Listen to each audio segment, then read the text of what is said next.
안녕하십니까, 김인식입니다. 왕초 68번째 관료제와 전문직. 조직을 볼 때는 관료제 특징이 있고 전문적 특징이 있어요. 학교를 이해할 때도 가장 기본이에요.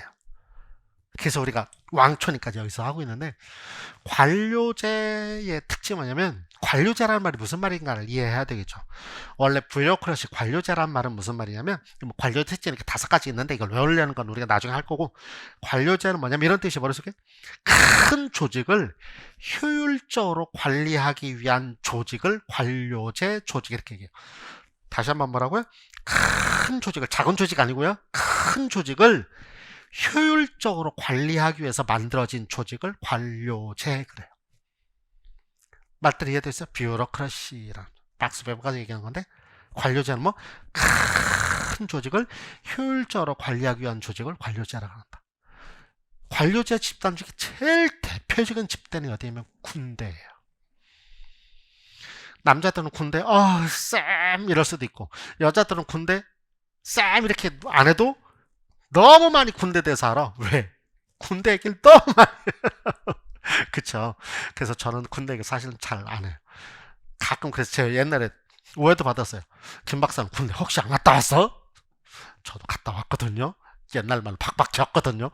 너무 박박해서 싫은가봐 군대 얘기를 잘 안 해요. 아무튼 그래서 머릿속에 관료제, 군대, 큰 조직이잖아. 군대처럼 큰 조직이 어디 있어, 이 세상. 우리나라에 제일 크잖아. 근데 한 명의 명예에서 움직여. 대통령. 끝.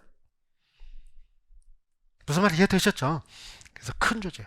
그래서 군대 생각하면 특징이 다 기억이 돼요. 그래서 그 중에 대표적인 거 하나 중에 뭐냐면, 여기 써 있어요. 이거요. 권위의 계층이라고 돼 있죠. 우리가 요거를 뭐라고 그러느냐면, 저 사람 되게 관료적이야. 예를 드는 거. 저 사람 진짜 관료적이야. 이런 단어 쓸 때, 요 개념이에요. 무슨 말이에요? 관료적인 사람은 다른 사람 말 들어 안 들어? 안 듣지. 어깨 빡빡 들어가고 다른 사람 얘기 안 들어. 이거요. 그래서 관료제는 의사소통이 단절되는 거. 그게 관료제의 특징 중에 하나, 의사소통. 왜냐면 관료제는 아까 뭐라고 그랬어요? 큰 조직을, 큰이야 큰, 효율적으로 관리하기 위해서는 어떻게 해야 돼? 다른 사람 얘기 다 들을 수 있어, 없어? 없어요. 조직이 너무 커서. 그럼 어떻게 돼? 명령만 하면 돼. 이해되셨죠? 명령 끝. 명령 해 끝. 군대 앞으로 돌격 끝. 무서워서 안 갈래요? No. 이해되셨죠? 그래서 큰 조직을 효율적으로, 그래서 분업화되어 있고 전문화되어 있어요, 관료제는. 그래서 제가 농담삼아 그러는데, 군대 갔다 온 사람들, 여러분들 여학생들 한번 생각해 보실래요? 취사병 유격훈련 갈 것 같아요, 안 갈 것 같아요? 안 가겠죠, 그렇죠? 아니요, 가요. 가서 뭐 하는 줄 아세요? 밥해요.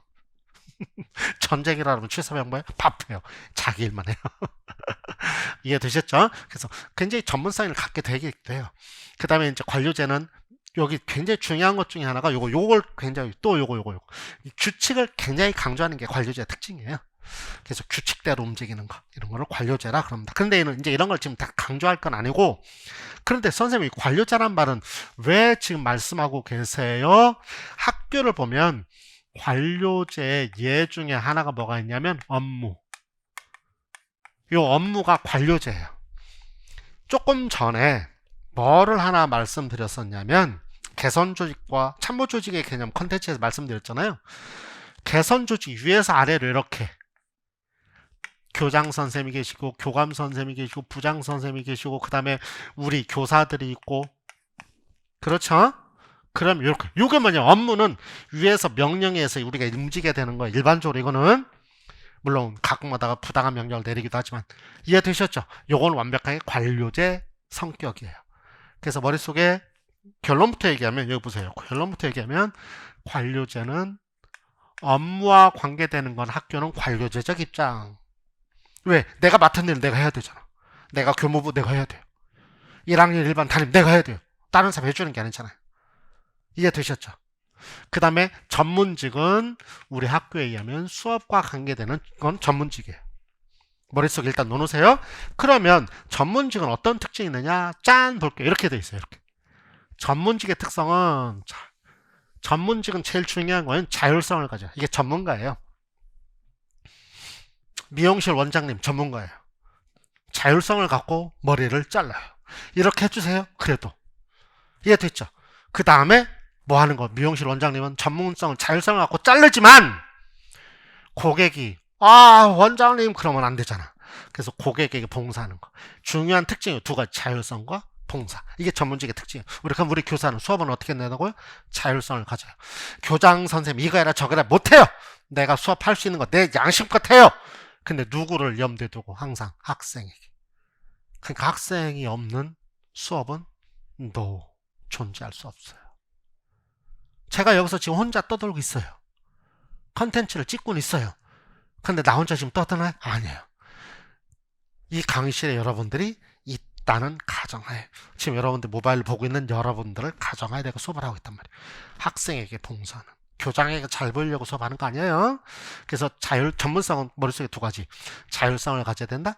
전문적인, 그래서 고객에 봉사하는 거다. 그 다음에 이렇게 가는 화살표가, 자율성을 위해서는 전문적 지식이 필요하고, 우리 교사들 그러기 위해서는 교육을 받아야 되고 자격증이 필요하다. 우리 그런 교사들은 그래서 전문직에 자격증이 있잖아요. 교수는 전문직 아니야, 이 개념에 의하면. 왜? 교수들은 자격증이 없어요. 그리고 교육도 받지도 않았어요. 자기 분야에 그냥 전문적인 지식만 좀 있을 뿐이에요. 그러니까 가르치는 게 개판이에요. 솔직히 말하면 개판 있잖아. 나도 교수니까 얘기할 수 있어. 내가 교수 아닌데 그러면 좀 남 디스하는 것 같지만 진짜 보면 그지 같아. 저런 게 무슨 교수가. 알긴, 그러니까 안다고 되는 건 아니에요, 이거는. 가르치는 것. 지식이 있어야 되지만 어떻게 가르칠 것인가 공부해야 돼요. 그리고 자격증이 그에 따라서 있어요. 그러니까 미용실 원장님은 전문직에 왜? 자율성을 가지고 그거에 대한 전문적 지식이 있죠? 그 자격증 따려고 전직 교육했죠? 그 다음에 맨날 현직 교육하죠. 현직 교육, 인서비스 에듀케이션. 맨날 가보면 가끔마다 어디 연수 공부하러 갔어요. 그러고 잠깐 오전 문 닫고. 이해되시죠? 자격증이 있고. 알겠어요? 그래서 머릿속에 전문직은 뭐? 자율성과 봉사. 위로 올라가서 관료제는 뭐? 이러한 특징들이 있다. 그러나 우리가 학교를 볼 때는 두 가지. 업무는 어느 입장? 그렇죠. 관료제 입장. 수업은 전문성의 특징을 갖는다. 꼭 기억하시길 바라겠습니다. 이해되셨죠? 예, 수고하셨습니다.